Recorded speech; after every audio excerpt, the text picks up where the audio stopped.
Good day, viewers of TV Escuela and to all grade 6 learners of Davao de Oro. I am Sir Dennis Barky Yumang from Nabunturan Central Elementary School SPED Center, Nabunturan West District. And I am very happy to be your teacher. How are you today? I hope that everyone are all excited to learn something new in Art 6. Make it sure that you have all the things needed for today's discussion. So kids, have yourself in a comfortable seat and please prepare ballpen, notebook, and module. Today, we are going to learn art processes, elements, and principles applied in new technologies. Each one of you will have an interactive, fun, and meaningful opportunities to learn in your own pace and time. In this lesson, we will gain deep understanding of the competency presented through a short quiz and activities. That is why I want you to listen carefully and focus with our discussion today. Are you ready? Great! It's good to hear that everyone are ready. Now, let me ask you a question. Do you believe in the saying that no two things are exactly the same or may look perfectly alike? Yes, just like us, when God created man, He patterned us after His image and likeness. But still, we are not like Him. This is because we are unique in our own way. We differ from one another. Like arts, they differ from one another. There are different kinds of processes, elements, and principles too. Now, please get your module because after completing this, you are expected to create simple replica of digitally made or hand-drawn logos and appreciate the elements and principles applied in the use of new technologies. But before we go further, we should remember the following. First, read and follow instruction carefully. Second, perform the activities designated to fully understand the lesson. And lastly, do not write anything on the module, for this will be used by other learners. This time, get your notebook and ballpen, then open your module on page 1. What I know. Answer the following questions before we will proceed to the lesson proper. Do you have your own pen and paper with you now? Okay, let's begin. 1. It is an enclosed area made when both ends of lines meet or close. A. Color. B. Texture. C. Shape. And letter D. Line.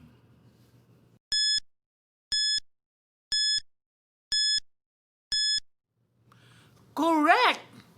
The answer is letter C. Shape. 2. This is an element of art that can be horizontal, vertical or diagonal, straight or curved, thick or thin, with greater length than its width. A. Color. B. Texture.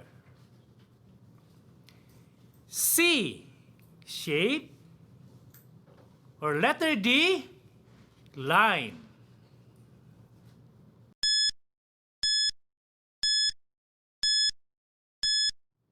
You're right. The answer is letter D. Line. 3. What is another word for hue? A. Color. B. Texture. C. Shape. D. Line.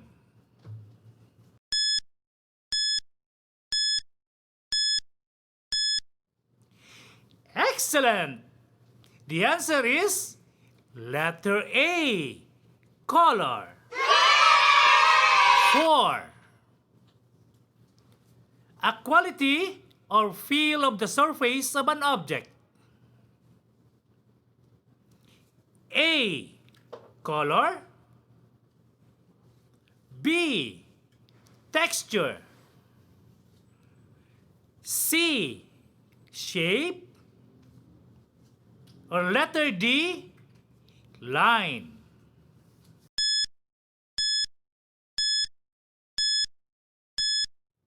Good job! The answer is letter B. Texture. 5. Which of the elements of arts makes this image look coarser? A. Line. B. Shape. C. Color. Or letter D. Texture.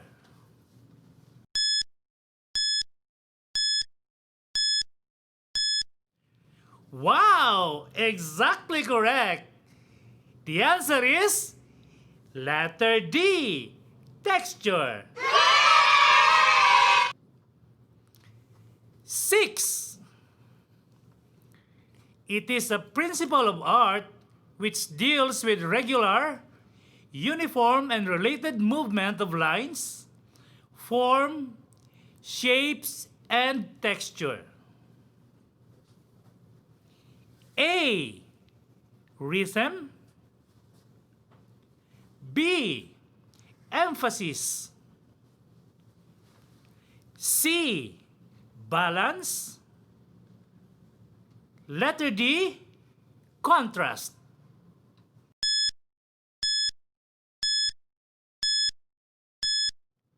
You are correct. The answer is letter A. Rhythm. 7. A brand or symbol which gives a company a representation of itself from its products. A. Adobe design. B. Logo design. C. Cartooning. And letter D. Poster making.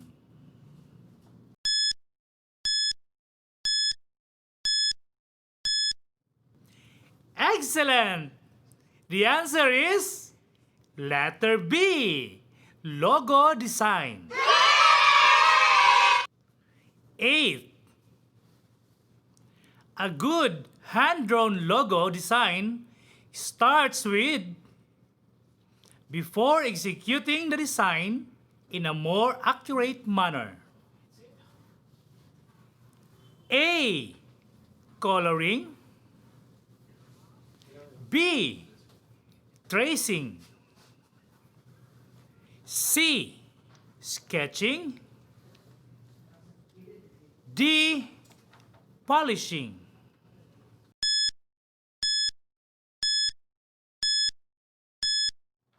Great! The answer is letter C, sketching. 9. In what way art is important in daily life? A.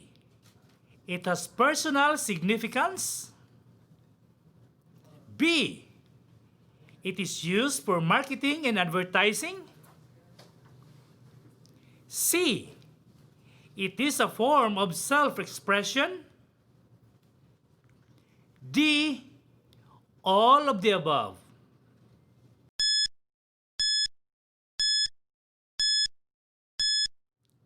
Yes, the answer is letter D.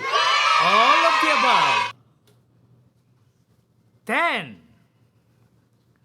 It is a simple application that can be found in our computer or gadgets like smartphone and tablets.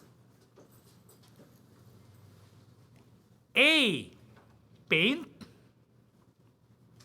B. Photoshop. C. Photo Illustrator. D. Corel.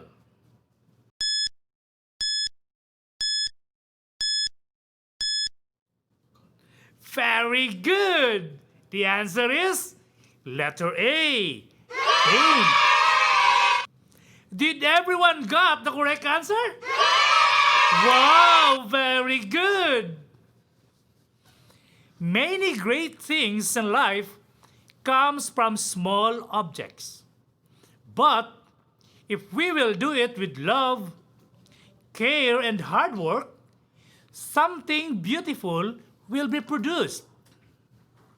Can you name some objects around you that come from almost nothing or very small things that become useful to you? Very good! Draw them in your notebook. Now, let us read the short poem about shapes in What's New on page 3. Shapes. A square was reading quietly. Outside is rectangular house. When a running triangle suddenly hit him back, "Help! I'm bleeding!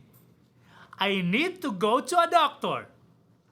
Just in time for a strolling circle, who willingly helped and gallantly took him there.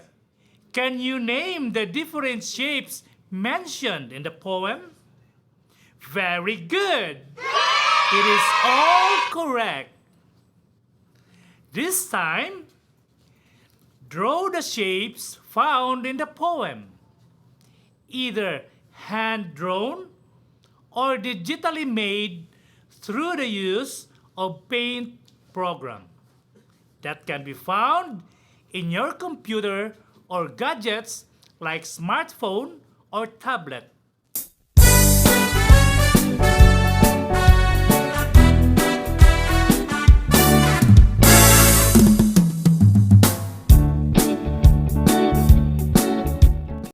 Excellent! You've made it, learners! Seeing beautiful things around us make us aware of the importance of art elements and principles in our life. It inspires us to create things using our own imagination. Elements and principles of arts. Line. It is a point or dot drawn continuously. It can be either straight or curved line. When grouped together, it produces a beautiful picture. Shapes are made when both ends of lines meet or close. They may have regular shapes like the circle, square, rectangle, triangle, and oval. Form is another term for shape. Texture is the different surface qualities of the objects.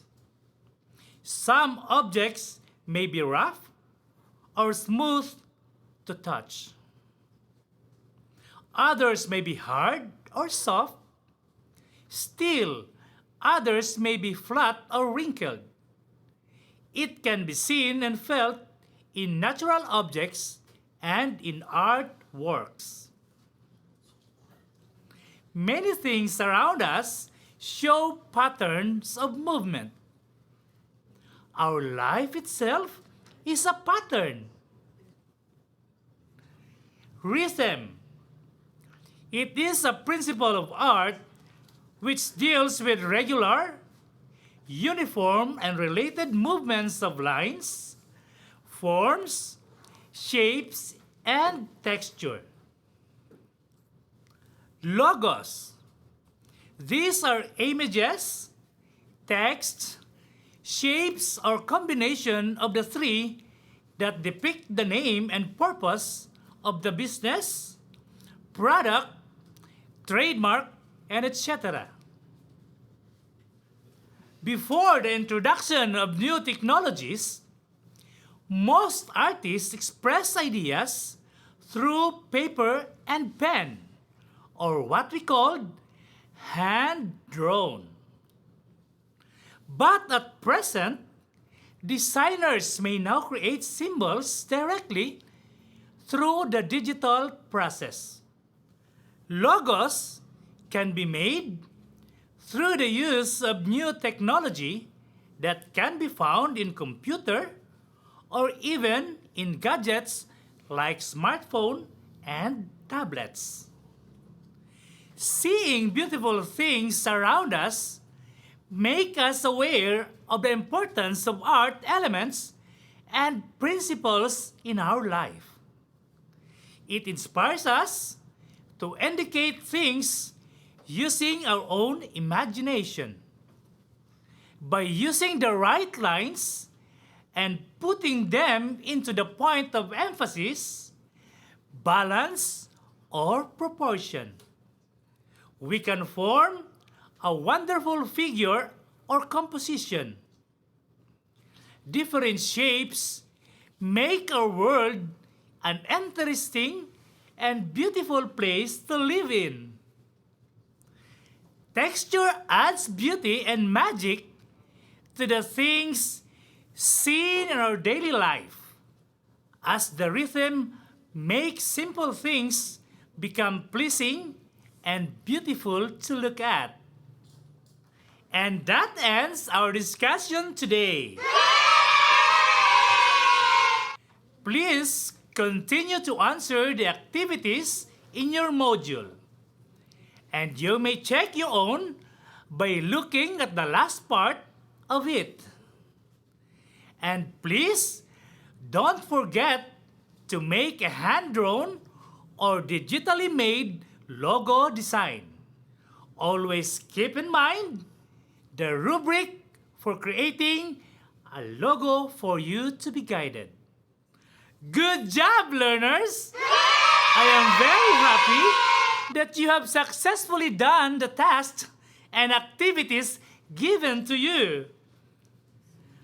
Always remember that great things start from small and humble beginnings. Until next time, once again, this is your MAPEH teacher, Sir Dennis Barky Yumang, from Nabunturan Central Elementary School, SPED Center, Nabunturan West District, saying, dito sa TV Eskwela, sa pag-aaral, sama-sama. Bye-bye!